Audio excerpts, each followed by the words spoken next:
عمار احمد صاحب کارڈیف UK سے انہوں نے پوچھا ہے، وہ کہتے ہیں کہ کیا افطاری کی غرض سے ایک شہر سے دوسرے شہر جایا جا سکتا ہے؟ کیا وہ سفر شمار ہوگا؟ اس میں تو انما الاعمال بالنیات ہے کہ آپ کی نیت کے اوپر یہ منحصر ہے کہ کیا آپ کا یہ سفر ہے یا نہیں ہے۔ اور اس حوالے سے حضرت خلیفہ مسیح رابع رحمہ اللہ تعالیٰ کا ایک مجھے یہ واقعہ یاد آ رہا ہے۔ حضور فرماتے ہیں بعض اوقات ہم ایک جگہ سے دوسری جگہ سیر کے لیے 70 مائل دور ایک جگہ ہے، وہاں پہ چلے جاتے تھے، اور کسی کے وہم و گمان میں بھی نہیں ہوتا تھا کہ ہم جو ہے وہ سفر کی غرض سے نکلے ہیں، بلکہ یہی ہوتا تھا کہ ہم ایک سیر کی غرض سے نکلے ہوئے ہیں، تو اس پر سفر والے مسائل کا اطلاق نہیں ہوتا۔ اسی طرح اگر آپ ایک جگہ سے دوسری جگہ جا رہے ہیں افطاری کے لیے تو اس پر سفر کا اطلاق تو نہیں ہوگا، لیکن یہ بات بہرحال ضروری ہے کہ اتنے لمبے سفر جب آپ کر کے افطاری کے لیے جائیں گے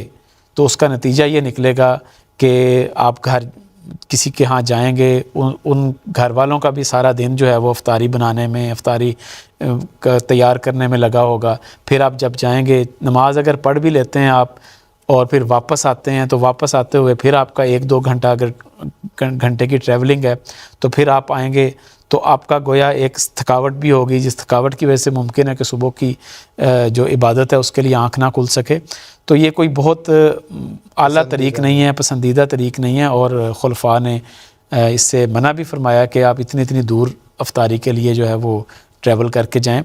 لیکن سفر بہرحال ان کا نہیں ہوگا کیونکہ ان کی نیت سفر کی نہیں ہے۔ ویسے بھی افطاریوں کو اس طرح کی افطاریوں کو پسند نہیں کیا گیا۔ ہاں جماعتی طور پہ بعض اوقات درس ہوتا ہے، وہاں پہ اکٹھے ہوتے ہیں، تو وہاں ایک اس کے لیے کہ لوگ مختلف جگہوں سے آئے ہیں تو ان کو ساتھ ہی نمازیں بھی پڑھ لی جاتی ہیں، درس بھی ہو جاتا ہے، افطاری کا بھی ہو جاتا ہے، لیکن بلا وجہ صرف اکٹھے ہو کے دوست احباب ہو کے اس کی افطاریاں، جیسے منصور صاحب نے کہا کہ وہاں پہ حضرت صاحب نے خلیفۃ مسیح رابع رحمہ اللہ نے فرمایا کہ لوگ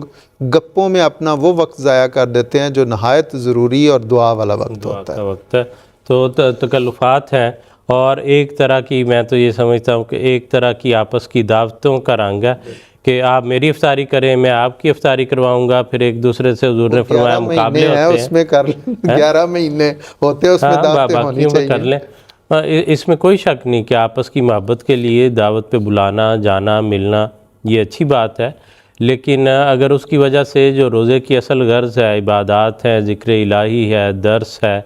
دعاؤں کا وقت ہے، اور نماز باجماعت اٹ سیلف ہے، اکثر ان افطاریوں پر میں نے دیکھا ہے وہ مغرب کی نماز بھی لوگ جو ہے وہ نہیں پڑھ رہے ہوتے، تو اس لیے پھر اس کا کوئی مقصد نہیں ہے، اس کا حیثیت نہیں نظر آتی۔